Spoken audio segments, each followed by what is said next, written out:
Amém? Não sei nem como é que prega depois. Motivo de muita alegria.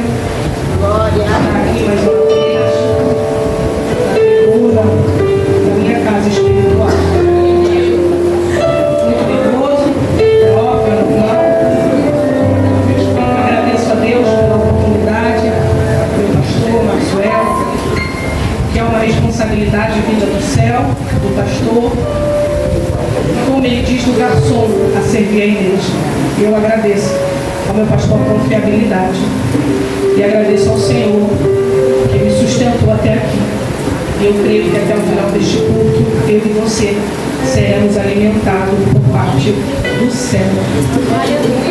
Os irmãos sabem, eu não sou a pregadora, mas hoje me coloco disponível para o céu. Abra as vossas Bíblias em Lucas 1, 19. O nervoso é maior do que qualquer outra coisa. Mas o Senhor é quem nos garante. Ele que está conosco, é Ele que nos guia. Vamos fazer menção da palavra. Lucas 1, 19, e diz assim: Disse então Zacarias ao anjo: Como saberei isto? Pois eu já sou velho. É minha mulher avançada em idade. Vamos para o 20. E eis que ficarás mudo e não poderás falar até o dia em que estas coisas aconteçam. Porquanto não crestes nas minhas palavras, que a seu tempo se hão de cumprir. A igreja pode dizer: Soberano Deus, eterno Pai, Pai amado e querido, eis aqui a tua palavra viva e eficaz. A tua palavra que cura, que liberta. Senhor, tira de mim toda soberba, toda ignorância. Deposita sobre a minha vida ousadia do céu, coragem e determinação. Que eu venha servir a tua igreja, Senhor, na maior da humildade, em nome do Senhor Jesus. Amém. É uma palavra muito forte, como o pastor diz, para quem gosta de Bíblia. A história de Zacarias não é muito mencionada, porém forte, porém importante para o Evangelho. Zacarias foi um profeta e sacerdote judeu, tá? Que vem de uma linhagem sacerdotal, serviu com fidelidade ao Senhor por longo tempo, no período interbíblico, período esse que os crentes, os estudiosos chamam de período do silêncio. Foi um período de 400 anos de silêncio, e muitos historiadores dizem que nesse período de 400 anos, profetas não foram levantados. Mas nesse período de silêncio, igreja, aconteceu muita e muita coisa. Um desses exemplos nesse período de silêncio interbíblico, teve Neemias, teve Esdras, porque a gente às vezes não entende. Houve um período de silêncio, não foi levantado sacerdotes, então nada aconteceu. Não, pelo contrário, muita coisa aconteceu. E Zacarias serviu fielmente ao Senhor nesse período de silêncio. O período interbíblico, ele foi do finalzinho do Antigo Testamento ao início do Novo Testamento. Ali também, Zacarias, casado com Isabel, também de linhagem sacerdotal, descendente de Arão, que é irmão de Moisés. Ou seja, um casal de grande potência no mundo espiritual e da sua descendência. Zacarias, de idade avançada, Isabel também, mas Isabel era zelosa com a obra do Senhor. Serviu juntamente com Zacarias com amor à obra. Com idade avançada, mas serviu ao Senhor. Porém, havia aí um sonho neste casal. Porque nesse tempo era importante para a sociedade que um casal constituísse família, fizesse descendências, tivesse filhos, é óbvio. Mas Isabel era estéril. Mas nesse período, irmãos, de Zacarias, dessa época, ele sacerdote, profeta, ele servia ao templo. Nessa época, o número de sacerdotes era muito grande. Era para mais de 100 sacerdotes.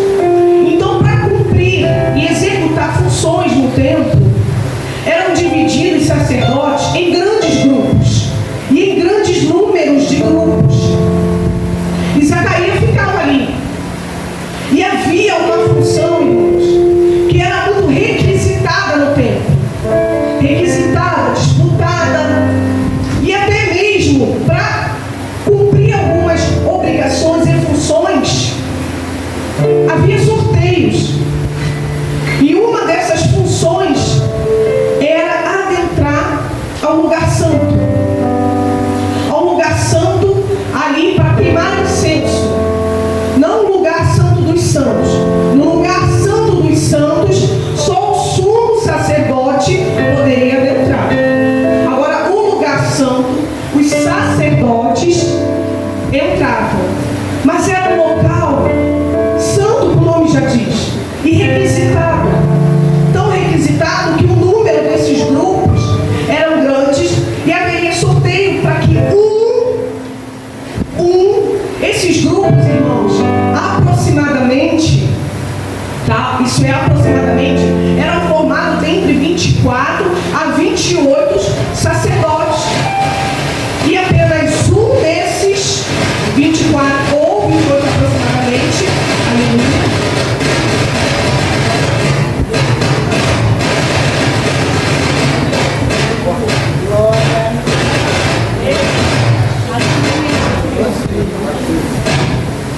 aleluia, glória a Deus. É repreendido, Satanás. Te repreendo em nome de Jesus. Dentre esses 24 a 28 sacerdotes aproximadamente, apenas um adentrava ao lugar santo para queimar o incenso. Então, como era um privilégio, havia um sorteio. E Zacarias, na sua idade avançada, imagino eu, irmãos, quantas vezes pode ter acontecido do grupo de Zacarias ter sido selecionado para tal função, e quantas vezes ele não ficou ali almejando: esse dia vai ser o meu, esse dia eu vou executar essa função tão almejada. E eu pensei comigo em casa, estudando, e eu falei assim: quanto amor, quanto carinho por uma função.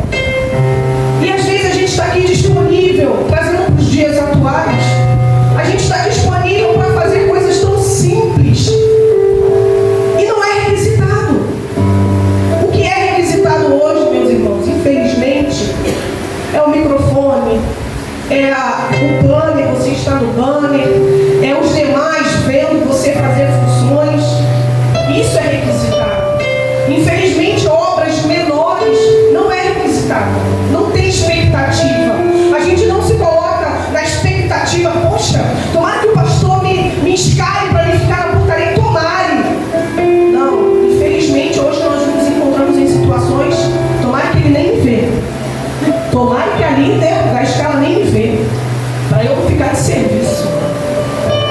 E eram funções que tinham que ser requisitadas. Estar na portaria, irmãos, sair um pouco aqui, às vezes é necessário, porque o céu é assim.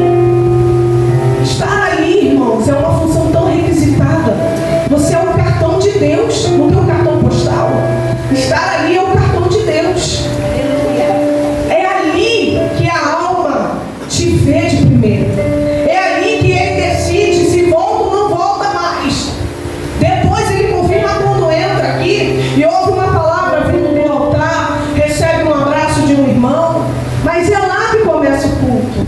E não é uma função requisitada. E a estudar, a gente apanha, porque isso já me bateu. No meu período de servir a portaria, eu lembro quando a igreja veio para cá, né, minha pastora, e nós éramos em poucos números, e uma só fazia várias coisas, era uma loucura.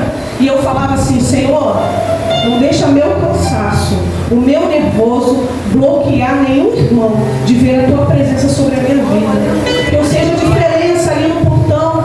Às vezes eu estava recebendo um irmão, a pastora me chamava, mas o irmão era prioridade. Aquele visitante que você está aqui hoje, você é prioridade hoje na casa de Deus. Nós somos iguais hoje aqui. Não há diferença para o céu, não há acepção de pessoa. Você é visitante que está aqui hoje, você tem mesmo valor que eu que estou aqui hoje ministrando, e amanhã eu posso estar sendo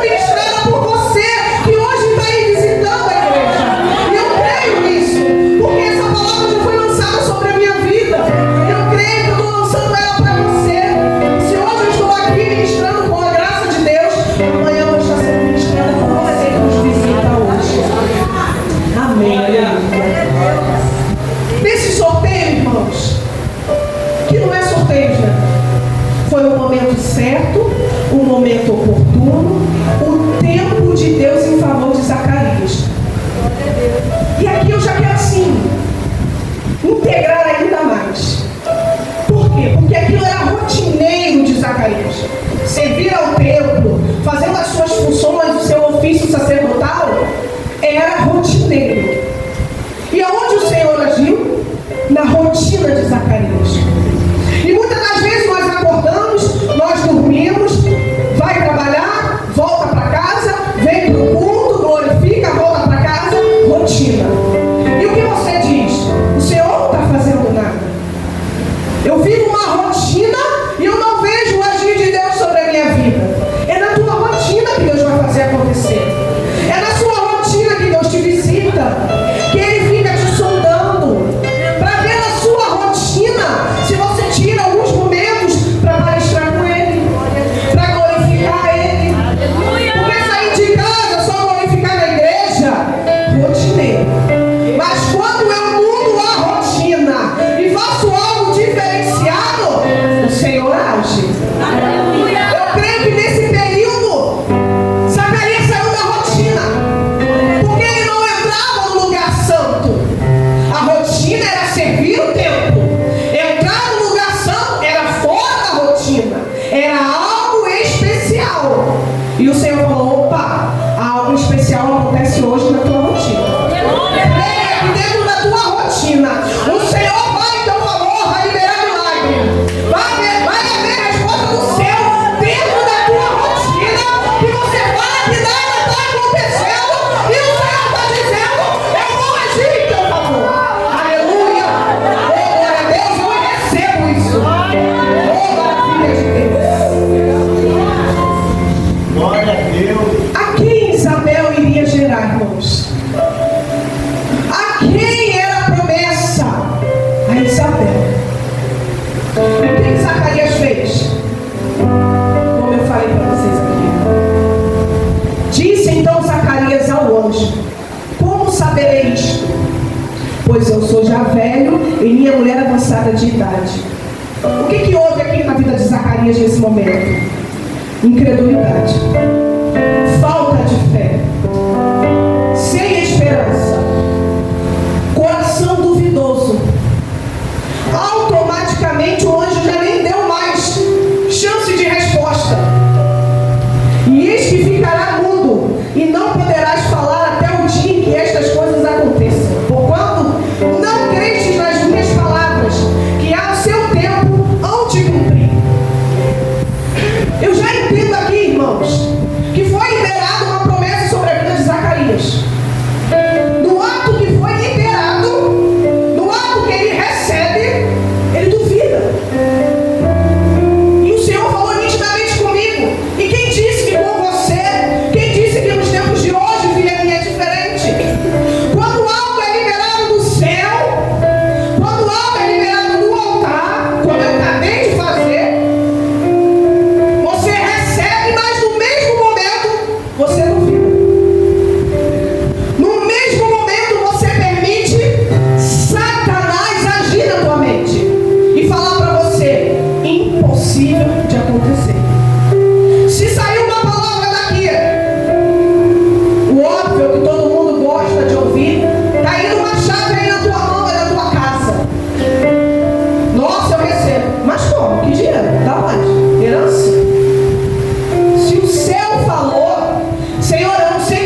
E o profeta mudo por causa da incredulidade dele.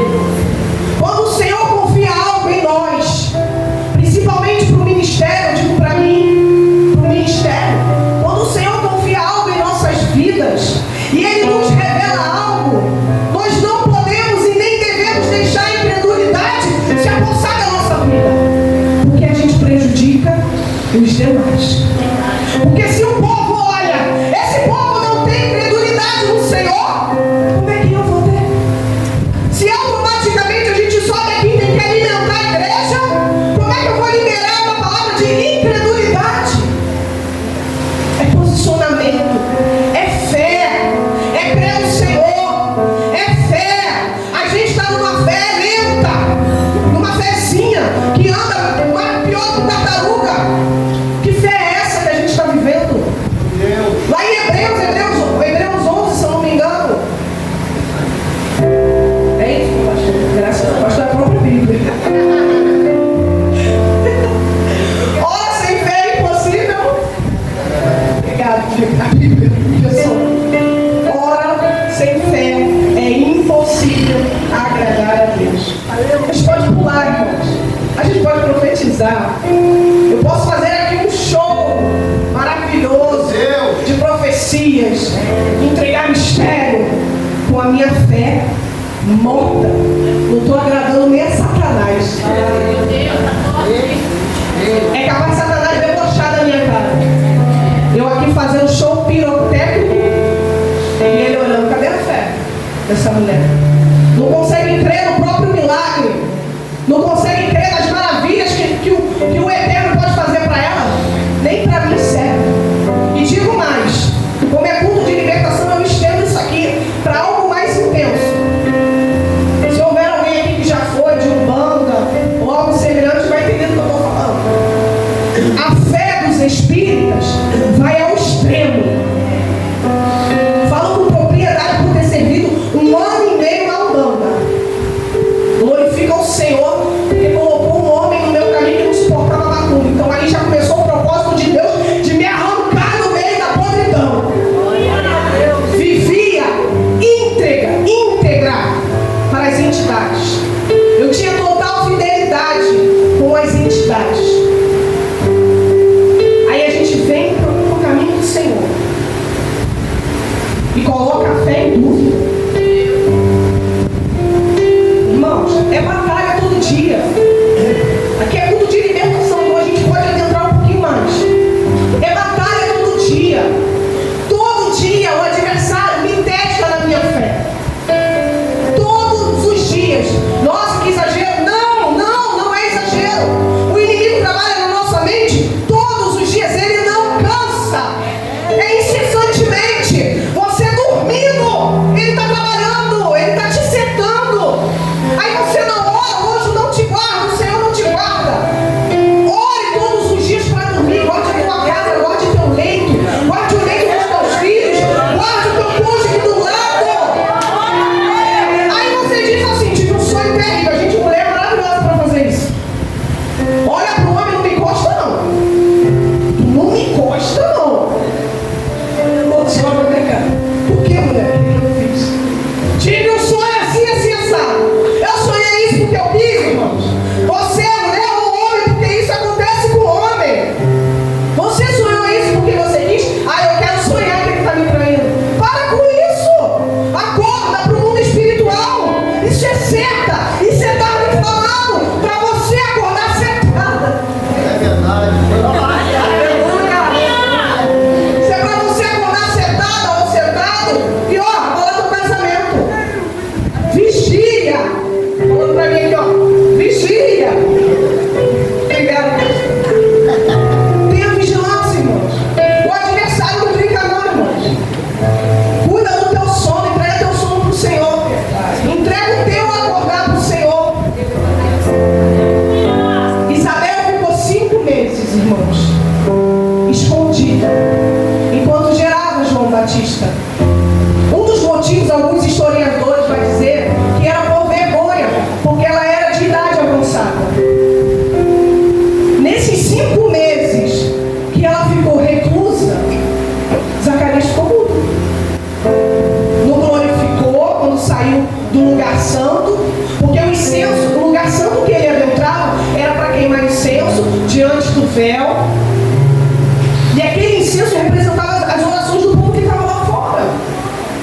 E o homem sai mudo, mas sai com a promessa a se cumprir, porque o Senhor não revogou a promessa, ele falou e cumpriu.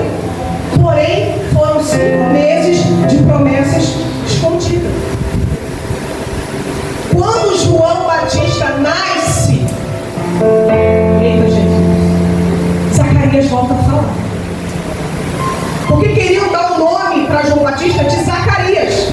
Se é para os nossos tempos, seria Zacarias Júnior, porque é o nome do pai. Eu acho que, se eu não me engano, é lei que tenha um Júnior. E Zacarias escreve na placa: será João Batista. E quando João Batista nasce, Zacarias volta a falar. Aí eu me indaguei: mas Senhor, por quê? Por que aquele homem não pôde contar os 4 ventos? Opa, você vai mesmo em idade avançada? A varoa está grávida, meu coroinha está grávida. Porque ele ia matar a promessa.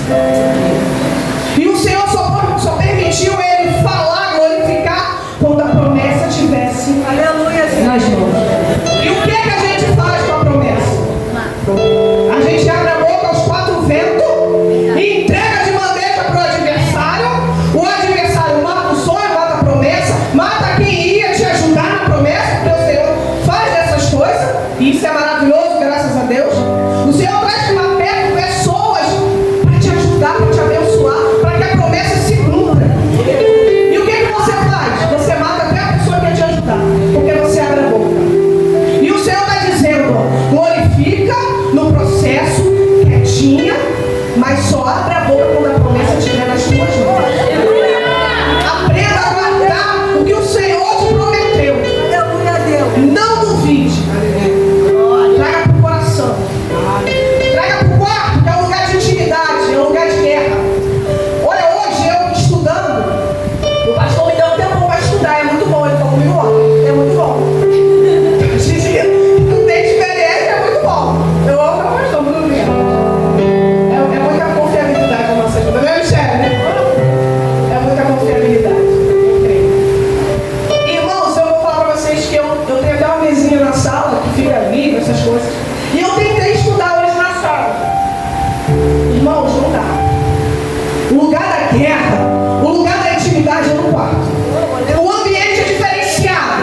A atmosfera é diferenciada. E eu falei: Jesus, catei livro, catei tudo. Eu falei: eu vou no quarto. Irmãos, quando eu botei tudo na cama, o Senhor falou: agora vai para a guerra. E depois eu te revelo a palavra.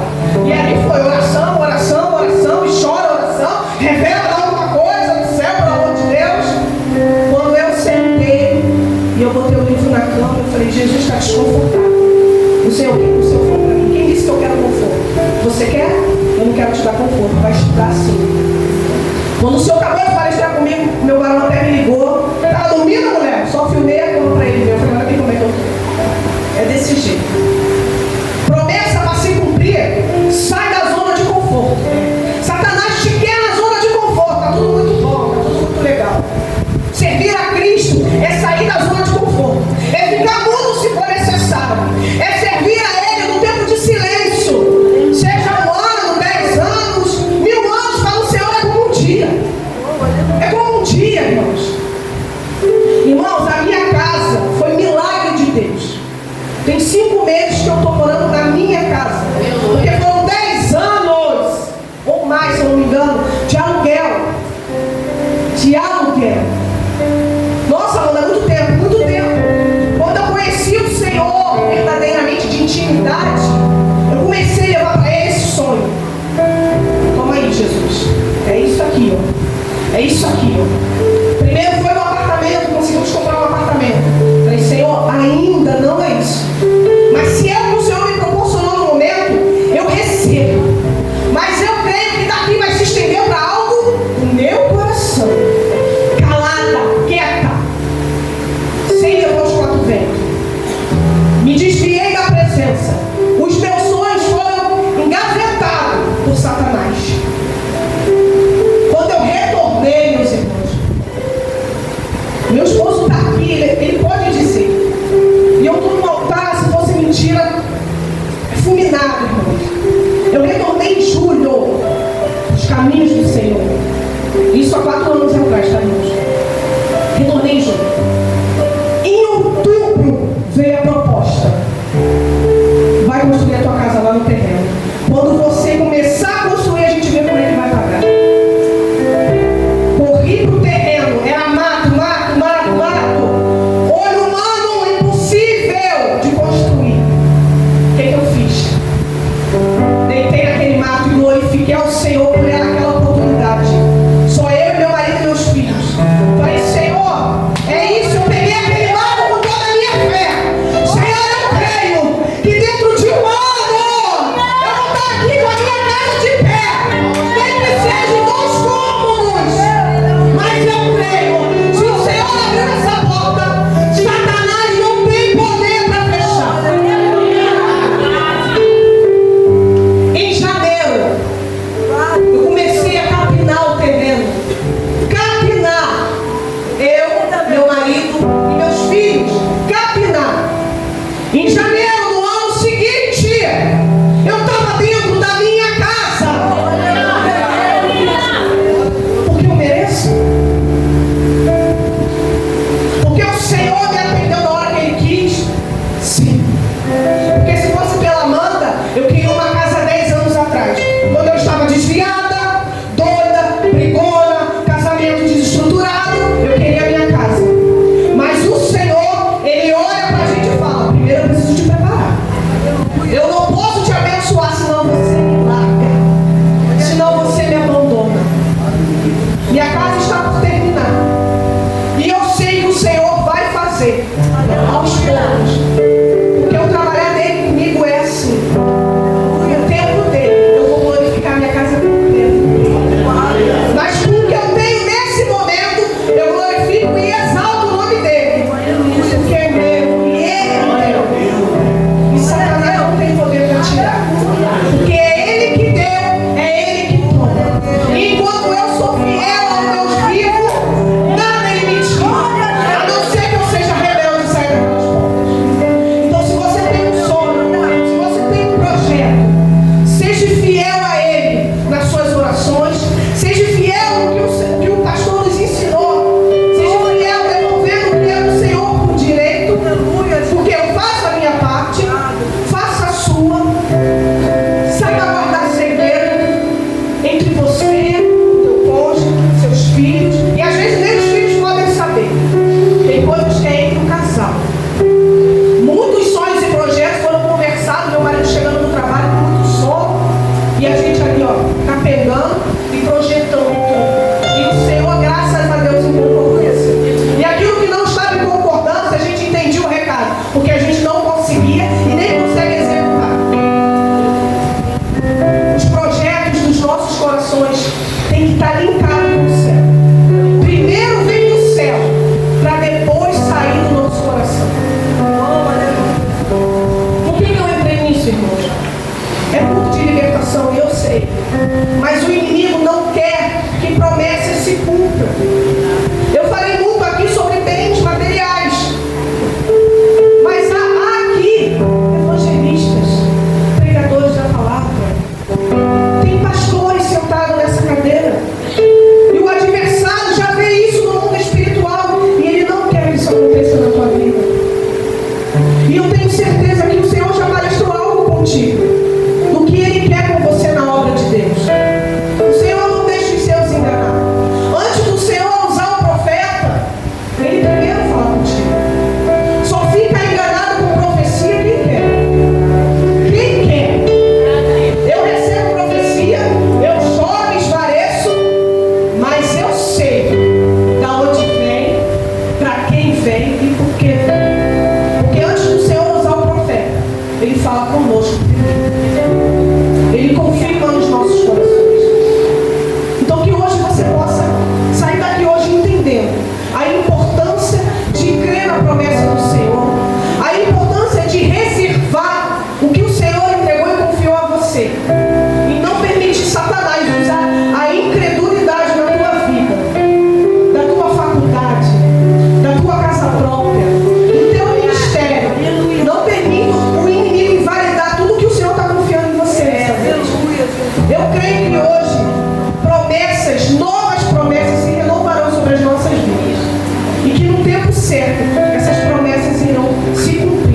nas nossas vidas. Em nome de Jesus, eu agradeço a minha oportunidade de encerrar. Em nome de Jesus.